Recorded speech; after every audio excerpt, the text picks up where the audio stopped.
ഇന്നലെ രാത്രി 10 മണിയോടുകൂടി കുമരകം ചക്രംപടിക്ക് സമീപം കൊല്ലാട് സ്വദേശിയുടെ കാറ് കയ്യിൽ നിന്ന് നിയന്ത്രണം പോയിട്ടുണ്ടായ അപകടത്തിൻ്റെ ദൃശ്യമാണ് നിങ്ങൾ കാണുന്നത്. തെയ്യൂർ വഴിയാണ് പോയിരിക്കുന്ന കാറ്. റോഡിൽ നിന്ന് ഒത്തിരി ഇറങ്ങി ഒരു പറമ്പ് വഴിയാണ് പോയിരിക്കുന്നത്. ആ കാറ് പോയ പാടാണ് നിങ്ങൾ കാണുന്നത്. ഒരു വീടിൻ്റെ മുറ്റത്തൂടെ കടന്നിട്ട് അവരുടെ വീടിൻ്റെ മുൻവശത്ത് ഒരു കുഴിയുണ്ട്. ആ കുഴിയിലേക്കാണ് കാറ് പോയത്. അപ്പോൾ ഇവിടെ നിന്ന് ഈ മരത്തിനായിട്ടും തട്ടിയിട്ടുണ്ട്. മരത്തിനായിട്ട് തട്ടിയിട്ട് കാറിൻ്റെ മുൻവശം മുഴുവൻ തകർന്നു പോയ നിലയിലാണ്. അപകടമുണ്ടായ തൊട്ടടുത്ത നിമിഷം തന്നെ സമീപത്തുള്ള വീട്ടുകാരെല്ലാം കൂടെ ഓടി വന്ന് അദ്ദേഹത്തെ കാറിൽ നിന്ന് ഇറക്കി. കയ്യിലാണ്ട് ചെറിയ മുറിവ് കാര്യങ്ങളേ ഉള്ളൂ. പുതുപ്പള്ളി കൊല്ലാടാണ് സ്വദേശമെന്ന് മാത്രമേ അവർക്ക് അറിയത്തുള്ളൂ. ഈ ആക്സിഡൻ്റ് ഉണ്ടായിട്ട് ഇന്ന് രാവിലെയും ഇത്രയും സമയമായിട്ട് ഇതുവരെ ഈ കാറിൻ്റെ ഉടമകൾ ആരും ഇവിടെ വന്നിട്ടില്ല.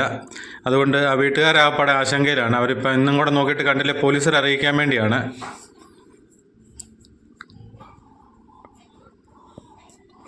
അദ്ദേഹം ഉറങ്ങിപ്പോയതെന്നാണ് ഇവരോടെല്ലാം പറഞ്ഞത്. വാഹനത്തിൻ്റെ മുൻവശം മുഴുവൻ തകർന്ന നിലയിൽ തന്നെയാണ് നിങ്ങൾക്ക് കാണാൻ ദൃശ്യങ്ങളിൽ.